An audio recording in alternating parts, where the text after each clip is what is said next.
Welcome back, everyone. We're in chapter 13, Chemical Equilibrium, and we get to I think, my favorite chapter in all of first year chemistry, and that's Le Chatelier's principle. I guess I just like saying Le Chatelier. I'm not sure what it means. It's a French guy.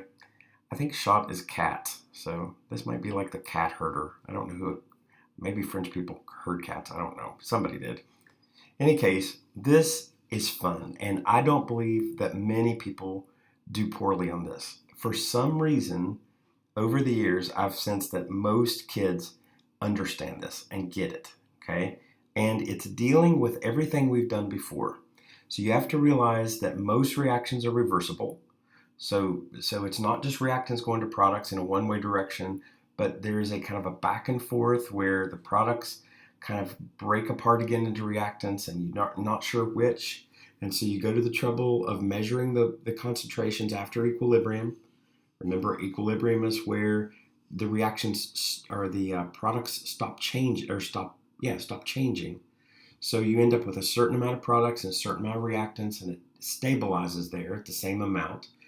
It's still dynamic. It's still going back and forth, just like the ice freezing into water and water or ice melting into water and water freezing into ice, whatever.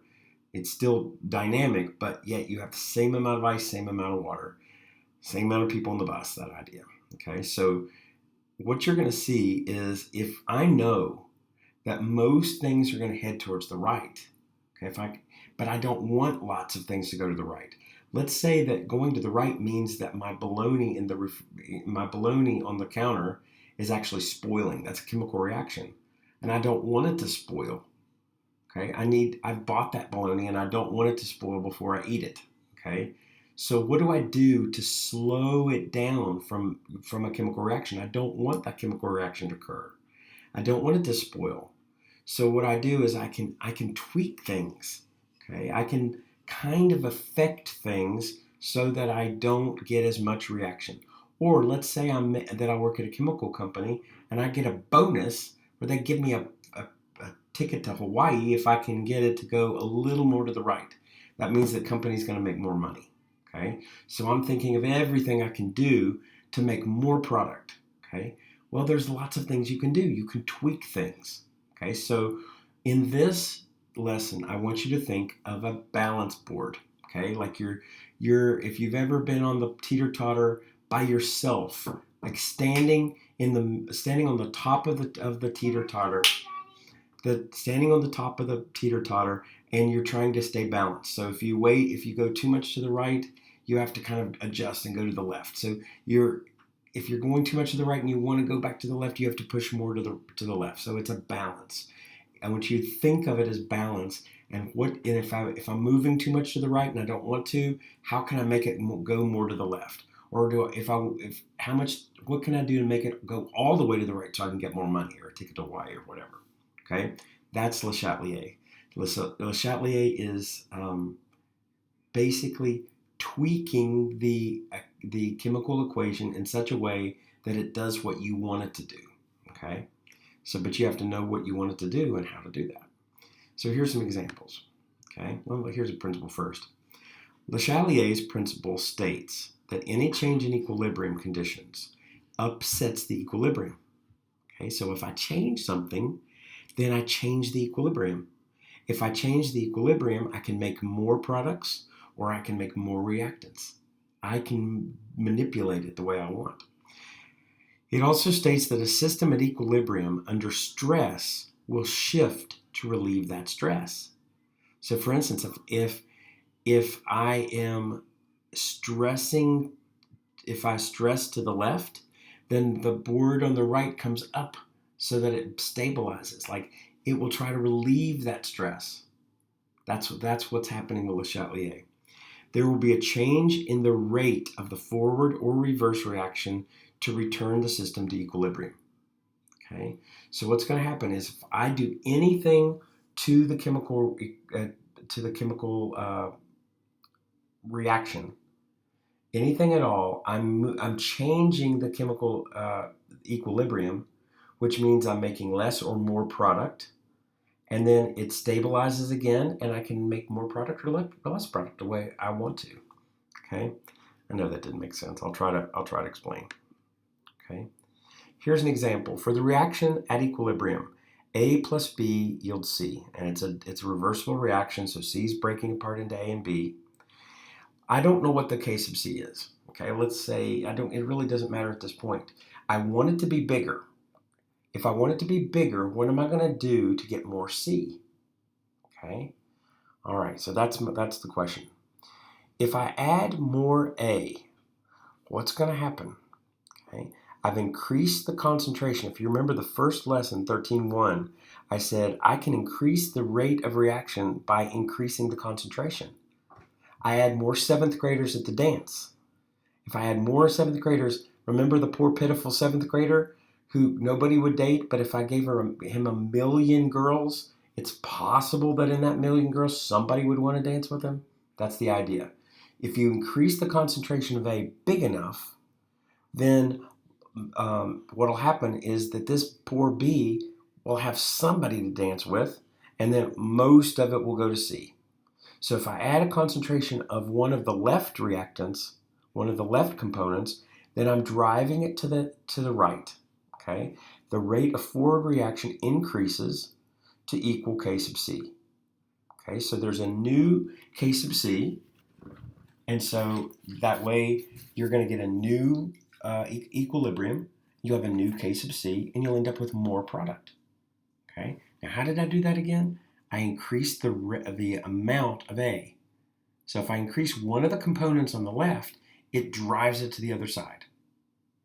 Okay, so what happens if I put more C? Let's say I add more component C. Well, it'll drive it to the left, and I'll have more A and B. So if I can keep adding product and it's reversible, do you see? I can make it go this way by adding more and more and more. There's some of those molecules are going to break apart. Maybe not all of them, but if I keep adding and adding and adding, more and more and more A and B will be made. Okay, so I can drive it to the left and make more reactants. That depends on how expensive C is. If C is a very expensive chemical and it's more expensive than the stuff you're going to sell this for, you'll go out of business. But if C is a very cheap chemical, hey, do it and you can make money. Okay, let's look at the next one. Consider the following reaction at equilibrium. Okay, you've got hydrogen gas, fluorine gas makes hydrofluoric acid. Okay, if more reactant is added, so if I add one of these two, add more, then I've increased the concentration on this side, I've added stress on this side, and so the arrow will move to the other side to alleviate that stress. Okay, it'll go away from the stress in order to alleviate it. Think of a wave in the pool. A wave is simply when you pile up water on top of each other. You've got a hump in the water. That's a stress. So what's going to happen? If you pile up water in a hump, it's going to fall into the dip to relieve the stress because the pool is always trying to maintain a stability straight line. It doesn't like ups and downs. It wants it to be calm. All right, so if you pile it up, it'll try to knock it down. That's what happens. It's always trying to equalize.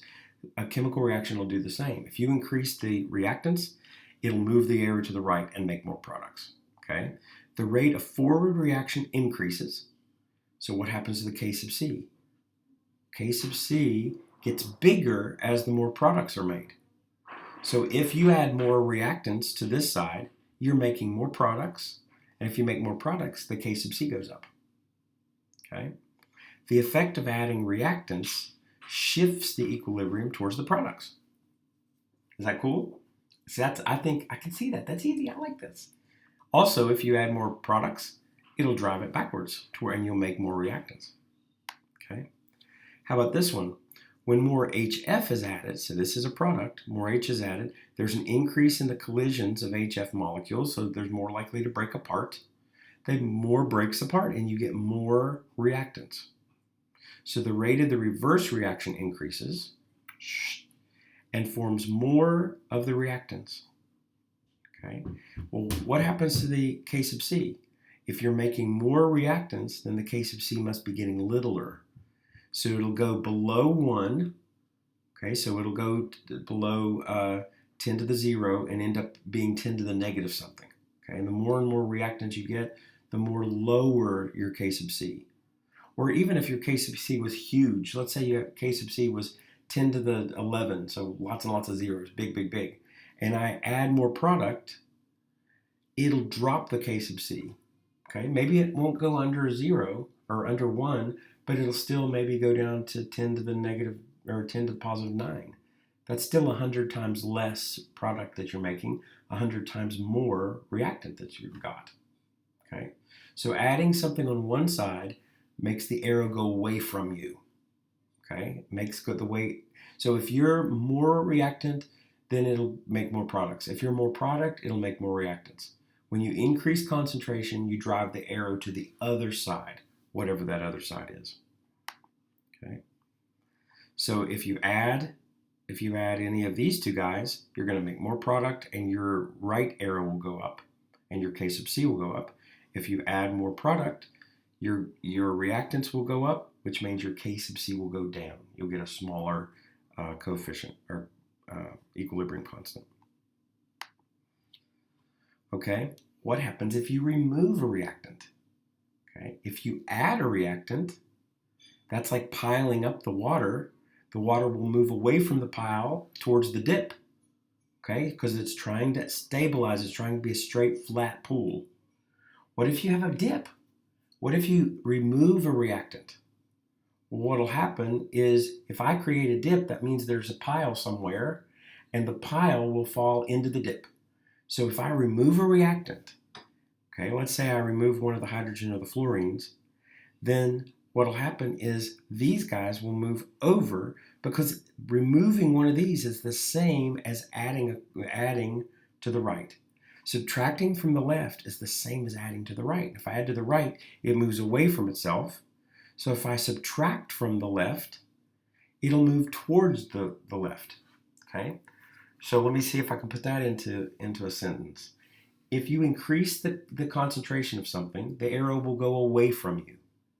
If you decrease the concentration, the arrow will come towards you. Okay? If I decrease the concentration of reactants, the arrow will move towards the left.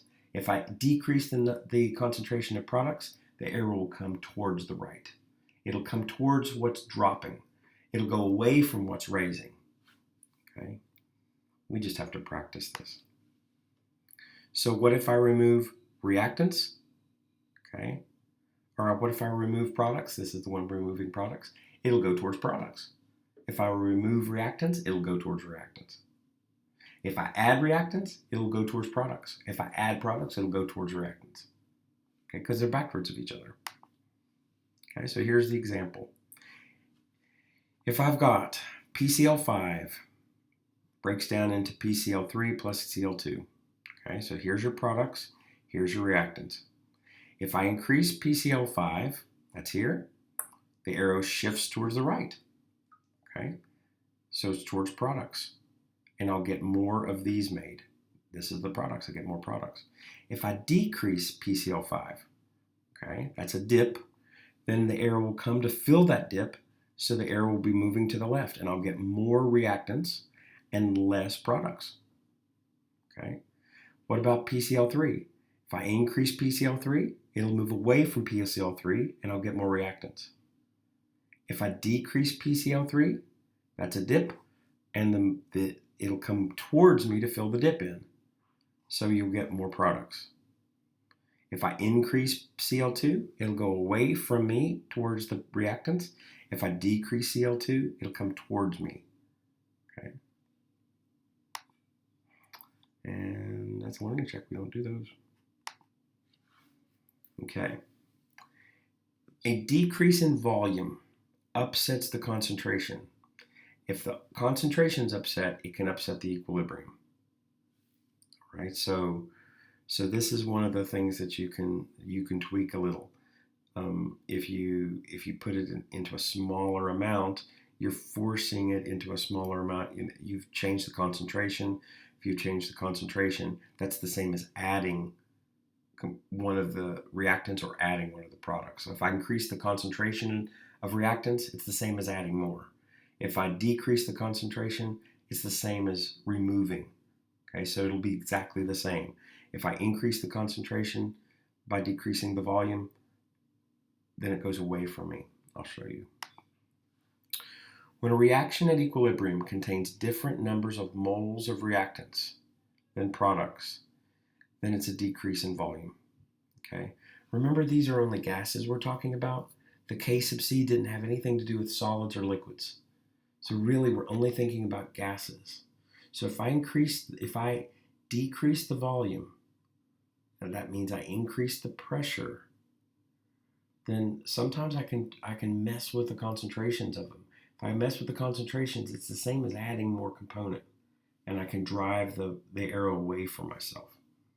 Okay, increasing the concentration upsets the equilibrium, and it shifts the equilibrium towards the fewer number of moles. All right, this is a little bit harder. Look at this situation. Okay, how many moles of gas do I have in the reactants? Here's 1 mole, and here's 3 moles. So I've got 4 moles of gas here. 4 moles of gas, right? If I decrease the volume, so like I squeeze the balloon and make the volume smaller, what happens to the pressure when you're squeezing a balloon? The pressure increases. If the pressure increases, that's stressing the gas. Okay, if I stress the gas, if I stress it, remember it will move away so that it relieves the stress. And the way it does with gases is it will go towards the smaller number of moles. It will actually combine so that now I have smaller number of moles. Let's look at this. On the left, I have 1, 2, 3, 4. I have 4. On the right, I have 2. Okay. If I decrease the volume, that means I increase the pressure of the gas. Remember the gas laws. The PV is on the same side, so as one goes up, the other goes down. I decrease the volume. That's down. That means the pressure goes up. If the pressure goes up, how does it relieve that stress? It goes from the higher number of moles, which is on the left, to the lower number of moles, which happens to be on the right. So if you decrease the volume of gases, you increase the pressure. If you increase the pressure, in order to relieve itself of that stress, it will always go towards the smaller number of moles. If that means making a product, it'll make the product. Okay, so if I'm making a gaseous, this is ammonia, if I'm making a gaseous ammonia, one way that I can do it for cheap is simply put it under pressure. The higher the pressure, the more that ammonia is made and the less nitrogen and hydrogen is made. Okay, and so that's actually how they do make ammonia. Lots and lots and lots of farmers buy ammonia at big dollar. Okay, so if I increase the volume, what happens? If I increase the volume, what happens to the pressure? Pressure drops. If I drop the pressure, it'll shift towards whatever has more moles. Okay? Because it's essentially allowing them to kind of get out of the way of each other. So let me go back to here. If I increase the volume, I'm going to ignore this. If I increase the volume, that means I drop the pressure. Okay, there's more space to bump around in, and so that it's not bumping in as much. So I decrease the pressure. If I decrease the pressure, it's going to go towards the number of bigger moles. See, here's 4 moles on this side, 2 moles on this side. So if I increase the volume, I drop the pressure. If I drop the pressure, it's going to shift to the left. If I decrease the volume, squeezing the balloon, I increase the pressure. By increasing the pressure, it relieves the stress by going to the lower number of moles. Okay, this really needs practice. This is the hard part of this of Chatelier's. Okay, so a volume increase shifts towards the side with a greater number of moles. I just showed you that. Okay, all right. So if I increase the volume, I drop the volume. I drop the pressure. If I drop the pressure, it goes towards the side with more moles. Right. If I decrease the volume, I increase the pressure. Higher pressure goes towards the side that has the less number of moles in it, whether it's products or reactants, whichever side it is. Okay. All right. Now, what if it's an exothermic reaction? Remember, an exothermic reaction is dumping heat. Something's getting hot. The test tube gets hot. right? If it's like a hand warmer or something like that, where it's going. Remember, this costs a certain amount of money. This costs a certain amount of money. This costs less. It costs less energy wise to make the products. So I ended up with leftover energy, and that energy came out as heat. Okay. Well, now I've got heat as one of the reactants. So what happens if I've got an exothermic reaction, which means my heat is on the right? If I increase the temperature, it's the same as increasing a concentration of a reactant. It's going to go away from itself. It works exactly the same. This is why this is easy. This is not so bad. The other one was a little harder with the moles back and forth. But this, if you've got energy on the right and you increase the temperature, it'll move away from you. If you decrease the temperature, it'll come towards you. Okay? If you actually have a balanced equation that has energy involved, like you know whether it's exothermic or endothermic, then if you increase the temperature, it'll go over away from whichever side has the increase in temperature. Okay, so here's some examples. So equilibrium shifts for temperature changes in an exothermic reaction. So an exothermic, remember, the heat is on the right. Okay, the extra heat is on the right. So it's dumped. The heat is dumped into the environment. So that's considered a product. If you increase the temperature, it moves away from the right. Okay, if the heat is on the right and you increase the temperature, it'll move to the left. If it moves to the left, the K sub C gets smaller. Right? If you decrease the temperature and it's on the right, you decrease the temperature, it's the same as decreasing the concentration, and the air will come towards you. So if you've got a energy on the right side of the equation and you drop the temperature, then you'll make more products and your K sub C will go up. And endothermic is exactly the opposite. And endothermic, remember, is absorbing heat. So that means that the energy is on the left. If it's absorbing, it's one of the reactants. It works exactly the same. Where if you increase the temperature, you're going to drive it away from the left towards the right, and you'll get more products. If you decrease the temperature, you'll bring the arrow towards yourself, and you'll get more reactants. Okay? So if the heat is on the left and you increase, it'll go to the right. If the heat is on the left and you decrease the temperature, it'll go to the left. If the energy is on the right, if it's exothermic, and you increase the temperature, the arrow will go to the left, the K sub C will drop. If you decrease the temperature and the energy is on the right, the arrow will go to the right, the K sub C will raise. And that's exactly what this says. Okay? If you have an endothermic reaction and you increase the temperature, it'll move to the right. If you decrease the temperature, it'll move it to the left. And the K sub C corresponds the same. Okay. So this is kind of an overview, the effects of condition changes on equilibrium. This is Le Chatelier. What do you do to make it do what you want it to do? Okay. So you can change the concentration. If you add a reactant, it goes to the right. If you remove a reactant, it goes to the left. If you add a product, it goes to the left. If you remove a product, it goes to the right. Okay? Since these are gases, if you decrease the concentration, you've increased the pressure. If you increase the pressure, it will drop towards the smaller number of moles, whichever side that happens to be. If you increase the volume, that drops the pressure, and it will shift towards the higher number of moles. Okay?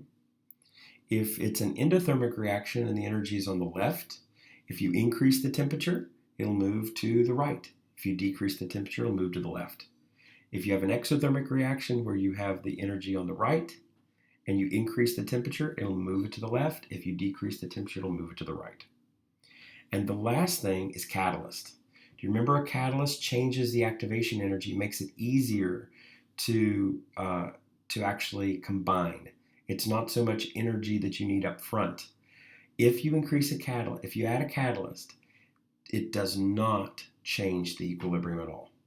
Okay, no change at all. By adding a catalyst, no change in equilibrium. You're not going to make it go to the left or right. It won't change it at all because it doesn't change the eventual. It only changes the path you use to get there. So the final destination doesn't change. So your final your equilibrium constant doesn't change. Okay.